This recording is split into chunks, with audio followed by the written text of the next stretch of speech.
Ben Hunt. Hunt from inside 40. Oh, Ben Hunt hit it well. He's celebrating. It hits the post. It goes over.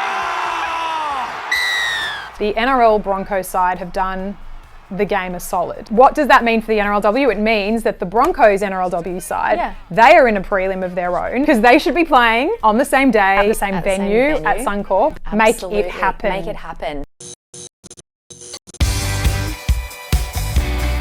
Hello, welcome to Code Sports Show and Go. A massive episode coming up because we are wrapping up Season 8, the regular season, Pam Whaley, of the NRLW. Roosters, undefeated, minor premiers. Broncos absolutely killed it in the final round as well. But we had to wait with bated breath to see who got that top 6 spot. Yeah, absolutely. Well, it came down to the wire, didn't it, that Titans game? Obviously, Lauren Brown's boot won it again, so congratulations to the Titans on getting through. So sets up a pretty exciting final series, so I'm happy to get into it. Yeah, they were dead and buried, the Titans. They had to beat the Raiders and they were down, 16-8 before an almighty fight back from their forward pack. Jess Elliston and Georgia Howe were enormous, and Lauren Brown. She's the hero with the field goal to get them through. Now, Coach Tarryn Murphy, she's lives to fight another day. You wrote during the week, though, that she's weighing up perhaps her future in the coach's box. Yeah, so there's, obviously we know Tani Norris wasn't reappointed the Queensland State of Origin job for next season. They narrowed it down to a short list of kind of who they wanted to replace Tani.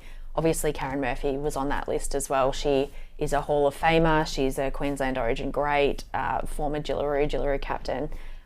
Would be perfect for that job, but the problem is it's a full-time job. The Queensland Rugby League want it to be a full-time job. It involves pathways. It's a really massive job, and they don't necessarily, well, their preference is that it wouldn't go to an NRLW coach because they would have to juggle the two. It's not a part-time job. But you would think they'd want right person for the job, that's right? The thing, yeah. So there's a compromise perhaps that needs to be made. Yeah, so I think that's part of the negotiation that's happening at the moment. As far as I understand, she is the front runner. It is her job to lose, and that's what she's weighing up, whether or not she wants to take that full-time job with Queensland or whether they can perhaps split that Queensland job and get a pathways person and have just a State of Origin coach, as John Strange did for New South Wales this year, and then obviously has done a great job with the Roosters to be able to juggle that to get them to the minor premiership and potentially another premiership. So we will see. It's interesting times ahead. Yeah, they're not in a rush, Queensland Rugby League,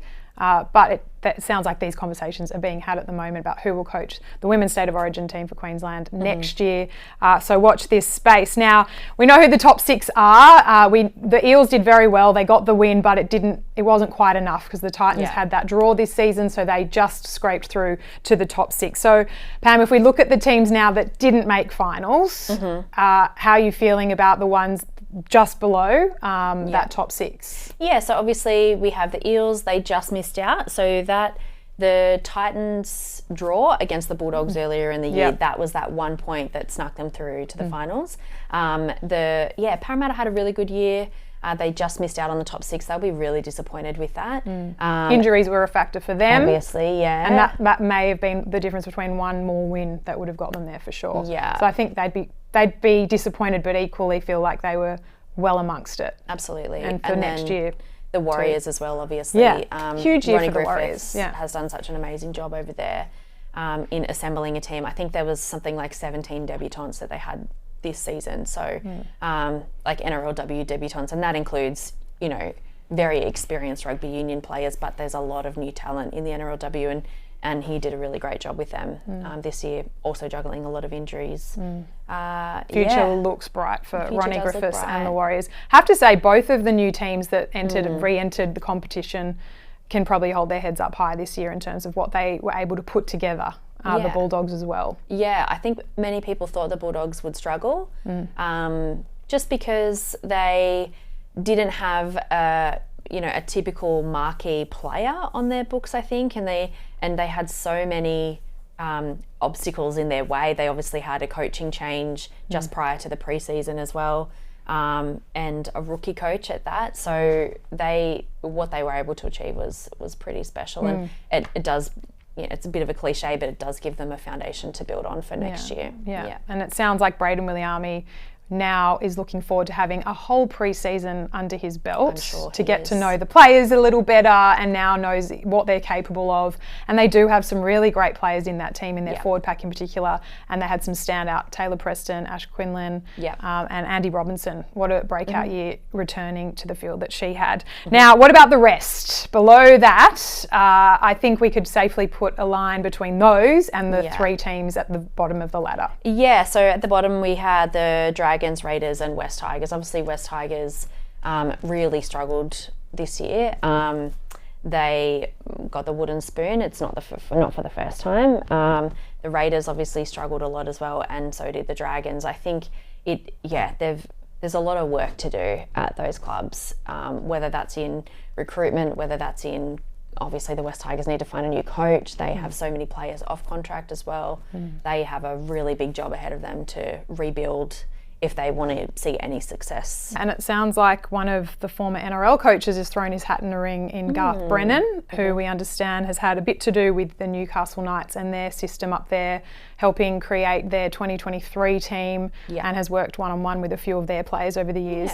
And I understand he's really keen and interested in the women's space, has a lot of passion behind him in what he feels he can bring to that. So he's meeting with the Tigers, we understand, this week. Whether he's at the top of the pile or he's just amongst the candidates, his name is certainly amongst the talk and the chatter. All right, so incoming, Pam, we have the finals. And it's going to be on a Saturday.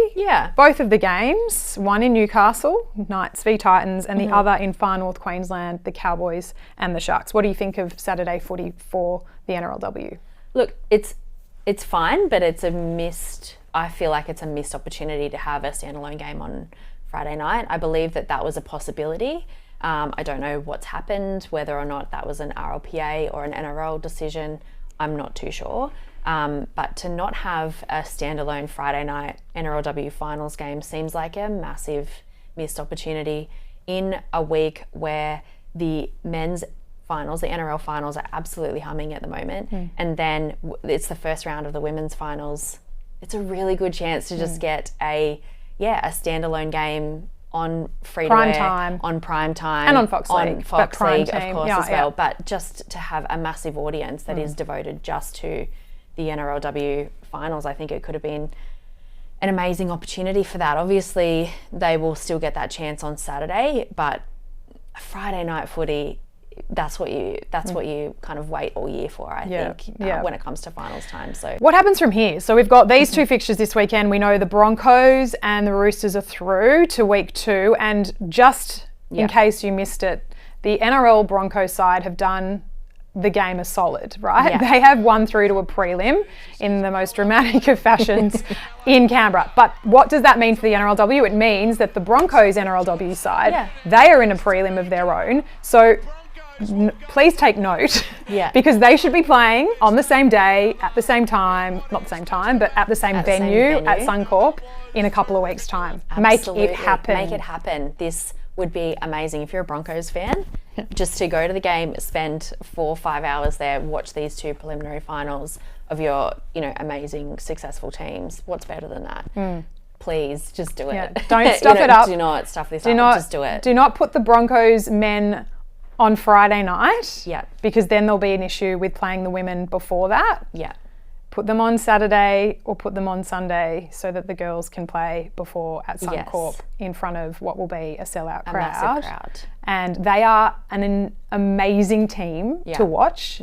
So there is no sort of risk that it won't be a spectacle for the fans to see. And I guess on that note, who do you think wins through from the Knights, Titans, Cowboys, Sharks that can put pressure? Who would you like to see win through to put pressure on the Broncos or the Roosters? Well, I would love to see, I think, so the Knights and Titans played a really good game a couple of weeks ago. That was a really tight game. But then previous to that, the Knights and Broncos played a really good game too. I think the Knights are going to beat the Titans, and I think that would just the storylines that's going to set up there. Obviously, Tamika playing her former team. I think it would be an amazing kind of spectacle in terms of storytelling, and then also it would be a really good game as well. Yep. Now let's talk about the Roosters, because yes, they've been untouchable all year long, but they now hit finals with some major injury news. Yeah, so we heard over the weekend Tarryn Aiken has unfortunately done her ACL. It was hoped, obviously, that wasn't going to be the case, but that is just devastating news for Tarryn, who missed the first couple of games of the season with a shoulder injury as well, and then has come back and played so well, and now an ACL. So that rules her out, obviously, for the rest of the finals, probably for up to 12 months. So that includes State of Origin next year. It includes, obviously, the internationals at the end of the season as well. And then they had a couple of other injuries as well in their forward pack. Is that right? So Amber Hall has suffered a calf. Yeah. So she won't be available even in a couple of weeks. And Aline Nassio has been suspended. Yes. So the coach has got to find a couple of forwards to jump in. And Corbin Baxter's the one we're all expecting to return. But from my understanding, that ankle that she suffered a few weeks back has not healed as quickly as they'd hoped, and perhaps has more damage than they first realised. So they are trying to get her back as quickly as possible, but there's a chance they won't have Corbin, and then they would have to play potentially Keely Davis in the halves. Pam, you decided to give Jess Skinner, the Jillaroos coach, a hand with her team for the upcoming Pacific Championships. You've named the Jillaroos side, and the big one here is what happened on the weekend with Tarryn Aiken has sort of made a bit of a problem go away, in a sense, at the selection table. Yeah, absolutely. I know Jess Skinner's obviously waiting for my opinion, and it is just my opinion as well. But the injury to Tarryn Aiken has opened, has solved a problem that we know that has been discussed behind the scenes of what to do, what's going to happen in the halves moving forward. What is the future there? Because we've got Jessie Southwell, the winning New South Wales halfback, who's been playing some great footy, and then we have Ali Brigginshaw, absolute legend of the game, just premiership winning halfback, has been there for years and years and years. She's also the Jillaroos captain as well. So when is the right time to make that transition between the two? Because up until now, we would, if you're thinking about who could play 6 and 7 at the off season, you would think that she would go with Tarryn Aiken and Jessie Southwell based on what's unfolded this season. But now Tarryn's not there. Yeah. She's named, we assume, we don't know. Well, there's the opportunity now for her to name Ali Brigginshaw to play potentially a 6. She's played 6 before in her career, alongside Jessie Southwell as kind of a soft transition for Jessie into that role, which we know that she's going to hold for the future. So that's a real opportunity here. That's the biggest thing for the Jillaroos moving forward. Yeah. I think that the big part here that we're talking about, because you know what, we all know Jillaroos can beat pretty much anyone on their day. The team that's coming for them is New Zealand. Yeah. And that is what we're seeing right now with the NRLW and the Warriors. Yeah. How they perform, how they're building back to being a force. Yeah. Ricky Henry up there in Townsville's doing great things with the Cowboys, but his whole purpose is to build this Kiwi team up to be a force for the World Cup next year. Yeah, well, that's what we hope. That's what we hope. That's what we want to see, because that's what makes the international game great, and that's what's going to push the Jillaroos as well. So they play each other, I think it might be the 2nd of November, sometime in early November. So that'll be a massive game. That's what they'll be gearing up for. All right, so before we go for this episode, let's get your tips for this weekend. The Knights and the Titans, as we said, they played out a close one just a couple of weeks ago. Yeah. What happened? I know what you want to happen, because you've already said it. You want the Knights to win, because you want to see the Knights and the Broncos play. I'm going for the story. I want the story. Yeah. I'm a journalist. Stop the fairy tale for the Titans. Like, you just want the Knights to win because I want the good story. But I mean, by that same token, the Titans playing the Broncos in a local derby. In a local derby would be amazing as well. There's a lot of grudges in between some of those players as well. Some former Broncos players, and so that would be pretty special too. I think the Knights will get them though, and I don't know, the Cowboys are just playing some really good footy. I've loved what they've been doing this year. I think them playing at home in Townsville, I think they will have the edge over Cronulla, who the last couple of weeks have just kind of been limping there. They've got a lot of injuries. I think the Cowboys have got some real momentum coming into the finals. They'll just want to bounce back from that performance on the weekend as well. Yeah. Because if people just saw that scoreline, they'd be shocked to say that they're playing finals footy. But for sure, they have had an incredible year, and that they should definitely want to bounce back and be motivated by that. All right, thanks, Pam. Pam Whaley here, picking the Knights and the Cowboys to win through to week 2 of the finals. I'm going to say the Titans and Tiana Penatani Grey Sharks, just to be difficult. And we'll see who's right next week. Yeah. Maybe half-half. All right. Thanks, Pam. Thanks, Lara.